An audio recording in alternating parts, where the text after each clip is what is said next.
Terima kasih Anda masih bersama kami di Sindo Malam bersama saya, Nata Arman. Pemirsa, tim pemenangan calon gubernur dan wakil gubernur Jakarta nomor urut 1, Ridwan Kamil Suswono, batal melaporkan gugatan pilkada. Pasangan Ridho pun mengucapkan selamat kepada pemenang pilkada Jakarta hasil rekapitulasi KPU. Mereka juga menitipkan sejumlah aspirasi warga Jakarta kepada pasangan Pramono Rano.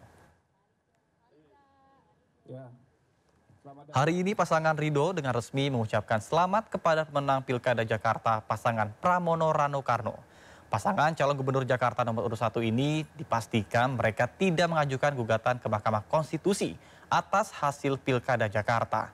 Keputusan ini diambil setelah diskusi secara panjang dengan sejumlah pihak. Sementara pemenang pilkada Jakarta, pasangan Pramono Anung dan Rano Karno, mengucapkan terima kasih kepada paslon nomor urut 1 dan 2 yang batal menggugat ke MK.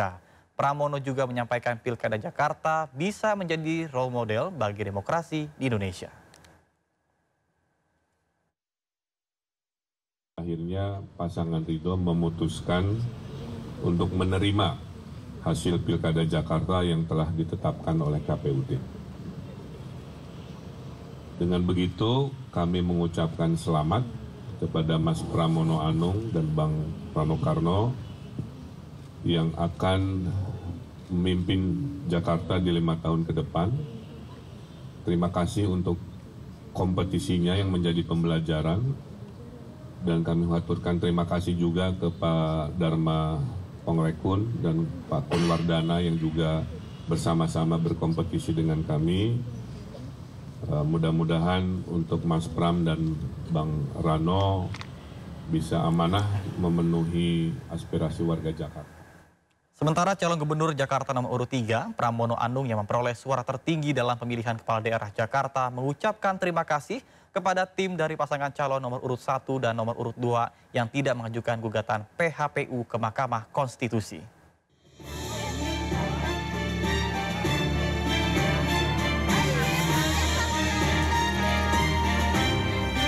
Usai meninjau dan melihat langsung kondisi lokasi kebakaran di pemukiman padat penduduk Kebon Kosong, Kemayoran, Jakarta Pusat, calon gubernur Jakarta nomor urut 3, Pramono Anung, mengucapkan terima kasih kepada tim paslon nomor urut 1, Ridwan Kamil Suswono, dan juga tim paslon nomor urut 2, Dharma Pongrekun, Kunwardana, yang tidak mengajukan gugatan PHPU ke Mahkamah Konstitusi.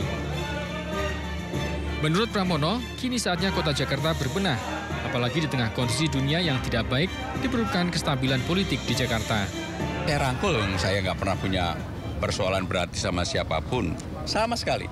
Dan saya juga udah telepon-teleponan, tapi saya kan nggak perlu cerita dengan telepon dengan siapa ya.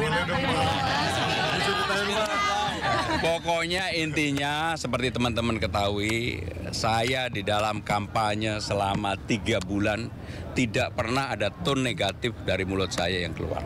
Dan itu akan saya jaga. Teleponannya soal apa aja? Teleponannya soal apa aja tuh? Jakarta hidup bahagia.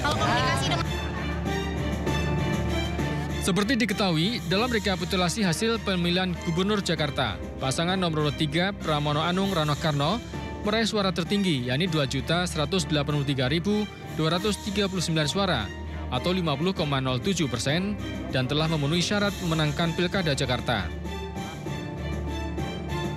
Hingga batas waktu pengajuan gugatan PHPU yang ditentukan Mahkamah Konstitusi pada 11 Desember 2024, tim paslon nomor urut 1 maupun paslon nomor urut 2 tidak mengajukan aduan perselisihan hasil pemilihan umum. Dari Jakarta, Stephen Patinama, Eri Nugraha, iNews melaporkan. Hasil rekapitulasi Pilkada Jakarta telah selesai digelar. Hasilnya, pasangan calon gubernur dan wakil gubernur Jakarta nomor urut 3 unggul dengan 50,7% suara.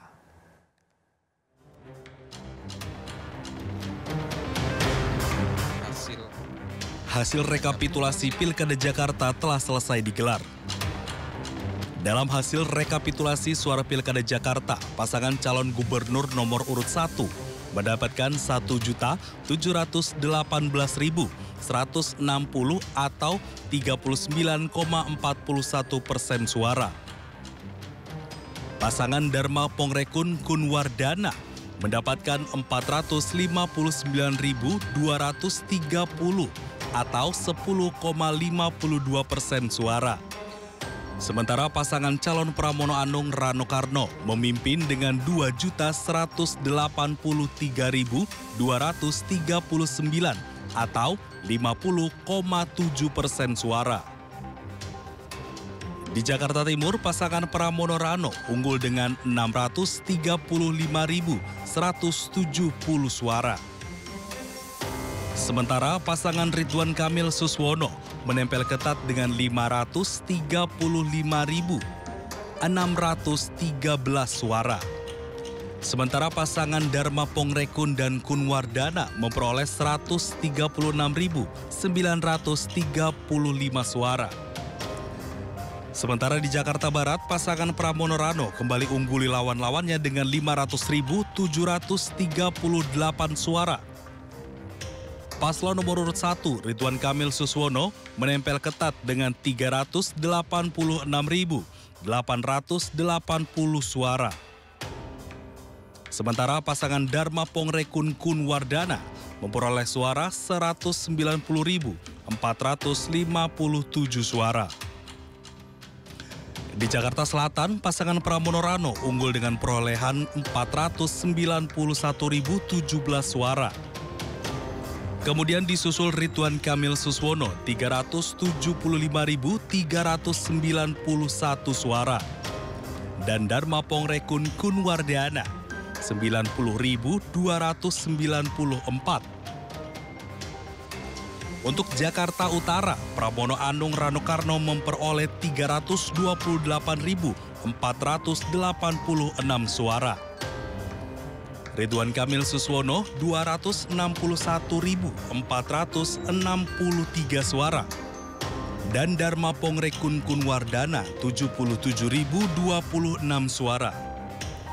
Lalu di Jakarta Pusat, Pramono Anung Rano Karno unggul dengan memperoleh 220.372 suara. Disusul Ridwan Kamil Suswono 152.235 suara. Lalu Dharma Pongrekun Kun Wardana 44.865 suara. Di Kepulauan Seribu, Pramono Rano meraih 7.456 suara. Ridwan Kamil Suswono 6.578 suara. Dan Dharma Pongrekun Kun Wardana 653 suara. Pemirsa, Presiden Prabowo Subianto menyoroti pelaksanaan pilkada di Indonesia tidak efisien dan terlalu mahal. Hal tersebut disampaikan saat menghadiri HUT Golkar pada Kamis malam. Presiden pun membandingkan dengan negara tetangga seperti Malaysia, Singapura, dan India yang lebih efisien dalam memilih kepala daerah. Sangat tertarik pemikiran Ketua Umum Partai Golkar. Menurut saya, hari ini yang paling penting yang disampaikan Ketua Umum Partai Golkar tadi, bahwa kita semua merasakan demokrasi kita yang kita jalankan ada suatu atau ada beberapa hal yang harus kita perbaiki bersama-sama.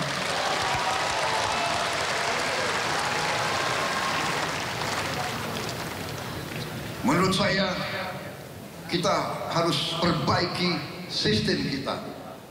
Dan kita tidak boleh malu untuk mengakui bahwa kemungkinan sistem ini terlalu mahal. Betul. Dari wajah yang menang pun saya lihat lesu juga. Yang menang lesu, apalagi yang kalah.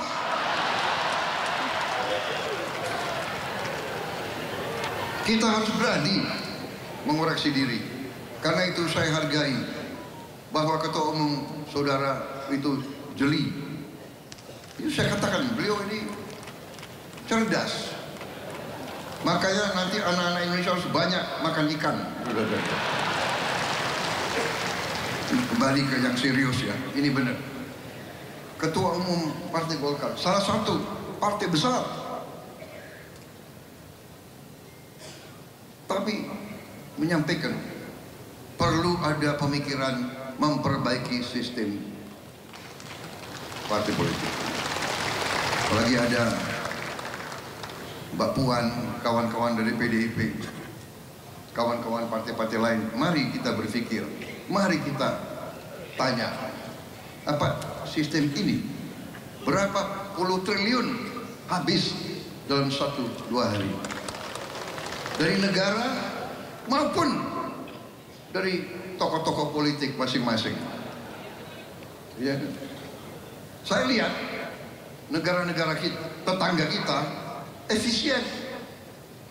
Ya, Malaysia, Singapura, India.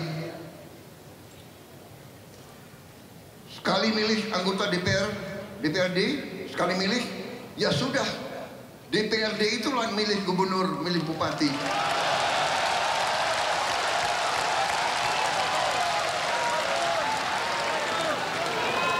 Efisien, nggak keluar duit. Kayak kita kaya, benar nggak?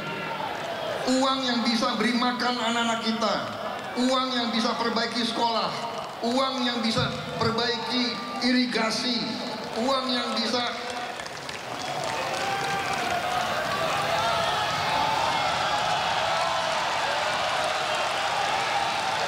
ini sebetulnya begitu banyak ketua umum partai di sini, sebetulnya kita bisa putuskan malam hari ini juga. Gimana? Sementara itu, Ketua Komisi Pemilihan Umum Muhammad Afifuddin menilai munculnya wacana kepala daerah kembali dipilih DPRD adalah sesuatu yang lumrah dalam dinamika setelah penyelenggaraan pilkada. Namun apapun langkah yang diambil harus mengacu kepada undang-undang. Dari kami sebagai penyelenggara pemilu, diskusi atau diskursus seputar idealitas pilkada, usulan di DPRD dan seterusnya, sebagaimana juga diskursus seputar refleksi atas partisipasi yang memang turun meskipun masih di atas 70%. Ini kan dinamika pasca pilkada. Inilah pentingnya evaluasi, pentingnya diskursus yang nanti bagaimanapun yang kita pilih langkah apapun itu harus dimulai dari aturan atau undang-undang yang menurut rencana menjadi prolegnas untuk dibahas. Bagaimana pelaksanaan pilkada kita, bagaimana pelaksanaan pemilu serentak kita. Misalnya, usulan banyak pihak yang bersebaran di beberapa forum diskusi dan juga di media massa. Ini karena terlalu dekatnya antara pelaksanaan pemilu serentak dengan pilkada serentak. Apakah nanti jedanya ditambah 2 tahun dan seterusnya. Dalam setiap perdebatan dan diskusi itu pasti juga ada tantangannya. Ketika nanti digeser itu pasti juga bagaimana dengan keserentakan dan kemudian peluang adanya PJ-PJ dan seterusnya. Nah, kami sebagai penyelenggara ini dalam konteks ini ya akan menjalankan sebagaimana aturan saja. Diskursus soal misalnya kepala daerah dipilih DPRD kan juga bukan tidak pernah, kita pernah mengalami. Sama seperti kita menjelang 2024, kita berdiskusi seputar apakah kita